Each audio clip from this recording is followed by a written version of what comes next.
اس کو ہاتھ لگانا ثابت. اگر موقع مل جائے تو دائیں ہاتھ اور دونوں ہاتھ مل رہے ہوتے ہیں, کئی لوگ بوسہ دے رہے ہوتے ہیں, صرف دائیں ہاتھ جو کہ استنجے میں استعمال نہیں ہوتا, دائیں ہاتھ پتھر پہ لگائے اور بس.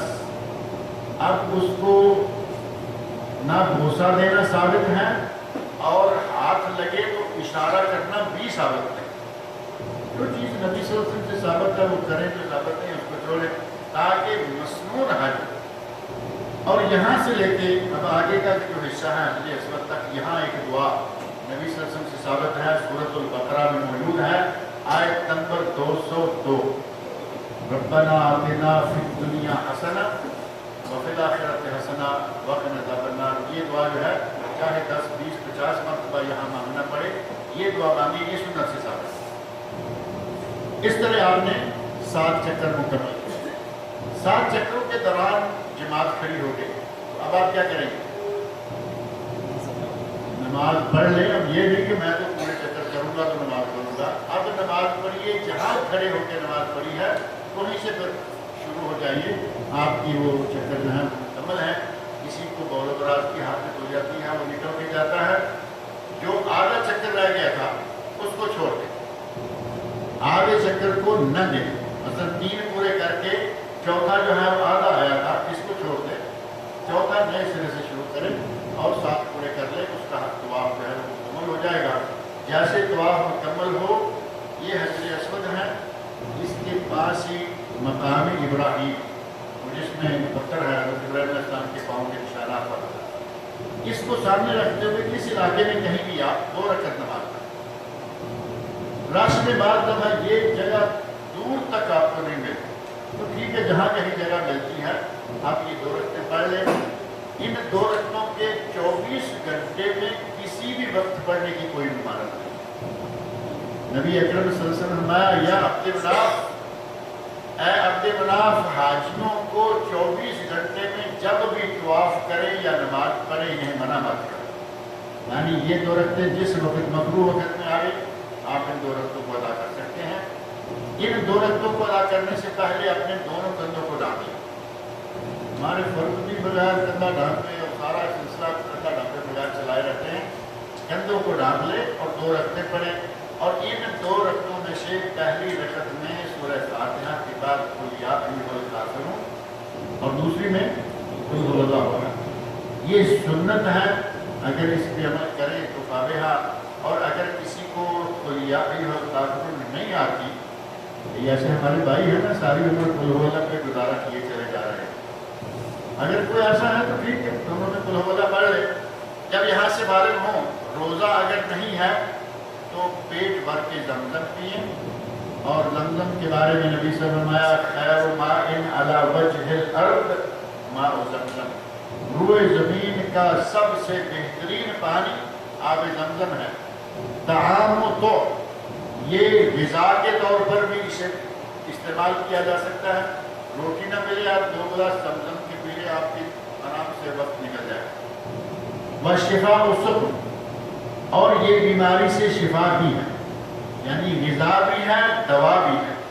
پیٹ بھی بھر جاتا ہے اور شفا بھی بیماری سے اللہ دیتا ہے. اور پیٹ بھر کے پانی پئیں, اور مومن آدمی پیٹ بھر کے پی سکتا ہے, منافق پیٹ بھر کے زمزم نہیں پی سکتا, یہ حدیث میں آیا.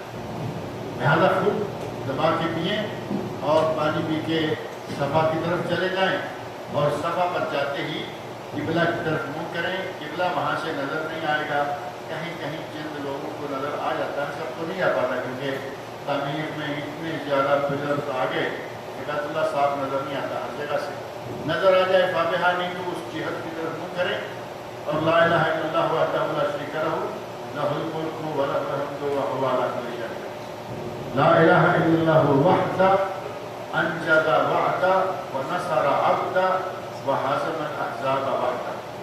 یہ دعا مانگیں, اور جو دعائیں آپ کا جی چاہے یہاں مانگیں.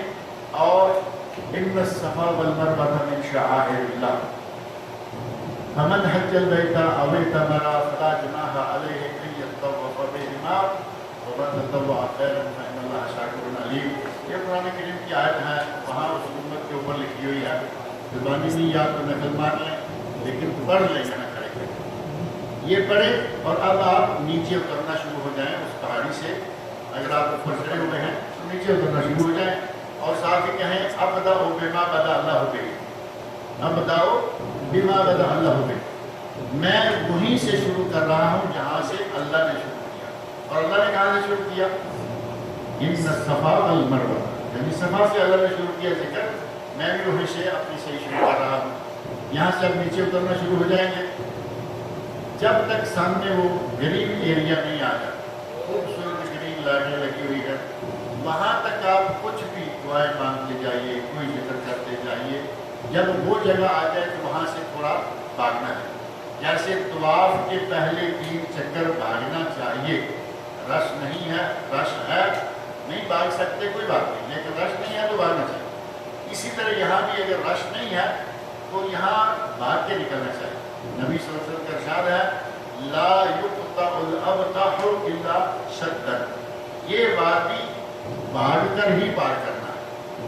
کبھی یہ وادی تھی پتھریلی سنگلاخ وادی، آج تو الحمدللہ مرمر ٹائلیں خوبصورت لگی ہوئی آرام سے آپ گزر جاتے ہیں. وہ وادی تھی اور حضرت نبی اکرم صلی اللہ علیہ وسلم، نبی حضرت ابراہیم خلیل کی بیوی حضرت ہاجرہ علیہ السلام، حضرت اسماعیل کی والدہ اس جگہ سے بھاگ کے گئی تھی. ادھر بھاگ گئیں ادھر بھاگ گئیں، 7 چکر وہ بھاگی تھی. اور آج حاجی کے لیے ضروری ہے کہ یہ 7 چکر بھاگے. یہ سنت ہاجرہ، سنت رسول صلی اللہ علیہ وسلم تب سے لے کے یہ سنت آ رہی ہے. لہٰذا وہاں سے بھاگیں. اگر رش ہے بھاگ نہیں پاتے تو تیز تیز چل کے نکل جائیں.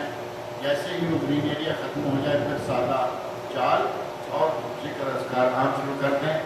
رب اغفر وارحم انک انت الاعز الاکرم. ہو سکے تو یہ کلمات یاد کریں، یہ اس گرین ایریا میں پڑھنے کے لیے. رب اغفر وارحم انک انت الاعز الاکرم. اب آگے مروہ آ گیا. مروہ پہ جا کے آپ نے دوبارہ قبلہ کی طرف منہ کرنا ہے اور جیسے صفا پہ کیا ویسے ہی مروہ پہ دعائیں مانگیں، لا الہ الا اللہ واقعہ پڑھیں اور اس کے بعد وہاں سے دوبارہ روانہ ہو جائیں. صفا سے لے کے مروہ تک ایک شوط مکمل ہوا. یعنی طواف والا شوط تو حجر اسود سے حجر اسود تک ہے. یہ صفا سے صفا تک نہیں، صفا سے مروہ تک 1، مروہ سے صفا تک 2، پھر صفا سے مروہ 3، مروہ سے صفا 4 اور ختم کہاں ہوگا؟ 7واں مروہ. مروہ پہ جا کے آپ کا 7واں چکر مکمل ہو جائے گا. اب وہاں سے باہر نکلیں اور شخص کی لائن لگی ہوئی ہے وہاں، وہ کینچی والوں سے بچیں جو وہیں 5-6 ریال 10 ریال لے کے جیب بھی کاٹتے ہیں اور ساتھ ہی عمرہ بھی خراب کرتے ہیں. ادھر 3-4 کینچی ماری 10 ریال لیے اور کہا جاؤ. یہ جائز نہیں ہے. اپنے بالوں کو، پورے سر کے بالوں کو چاہے تھوڑا کٹوائیں لیکن سارے بالوں کو کٹنا چاہیے. تقصیر یہ ہے، یہ نہیں ہے کہ 4 کینچی لگائی اور تقصیر. اب یہاں کسی باربر شاپ پہ جا کے کسی کو کہیے کہ میرے بال ذرا ہلکے کر اور وہ 4-6 کینچی مار کے کہے کہ تم 25 ریال یا 30 ریال، آپ اسے گلے پڑ دیں گے تم نے کیا کیا؟ تو بال تو سارے میرے بال کی یہاں سے 6 جگہ سے آپ نے کینچی لگائی تھوڑی تھوڑی. یہ تقصیر نہیں ہے. وہی تقصیر وہاں بھی مطلوب ہے کہ پورے سر کے بال چاہے تھوڑے تھوڑے کٹیں لیکن سارے سر کے. کیونکہ ہمارے پاس وقت تھوڑا ہوتا ہے، یعنی 6 کو 5 کو 7 کو پہنچے، عمرہ کیا.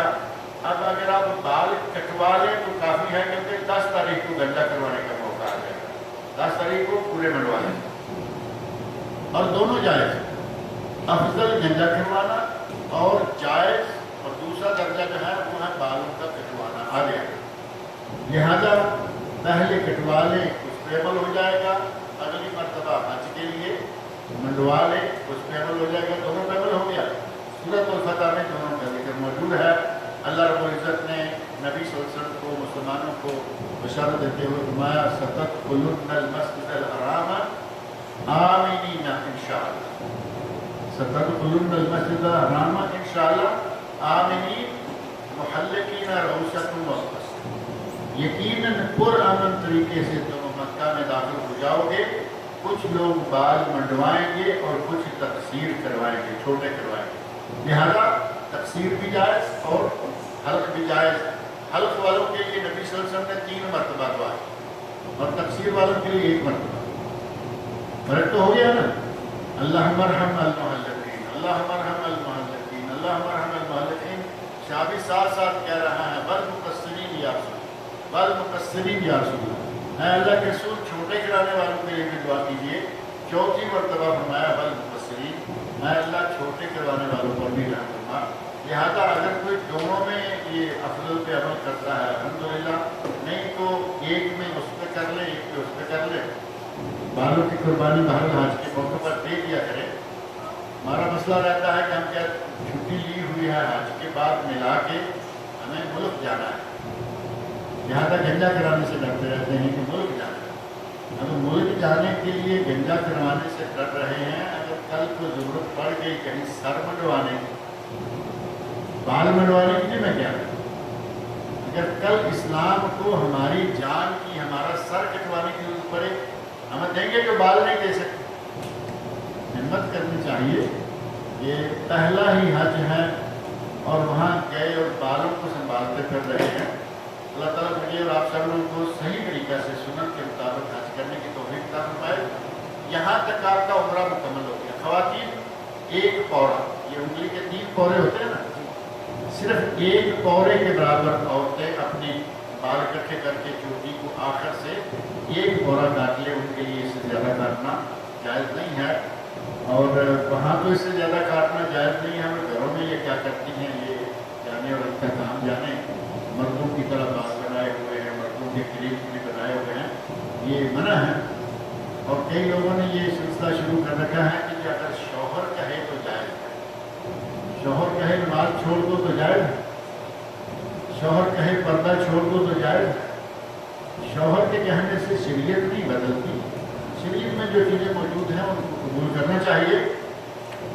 طواف، سعی، احرام، میقات، یہ مسائل آج ہو گئے ہیں. انشاءاللہ 8 تاریخ جو حج کا پہلا دن ہوتا ہے، 8 تاریخ سے لے کے حج کے باقی جو مسائل تھوڑے باقی رہ جاتے ہیں، کیونکہ یہ ساری چیزیں جو ہو گئی ہیں دوبارہ رپیٹ نہیں کریں گے نا.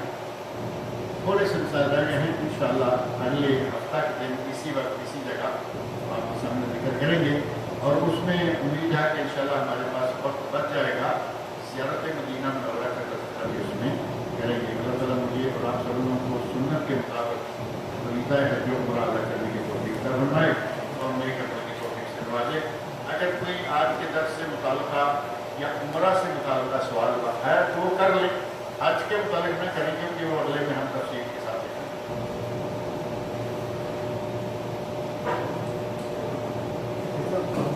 یہاں سے جب جاتے ہیں تو ہم تو ایسے کرتے ہیں کہ ہم پہلے عمرہ کرتے ہیں اور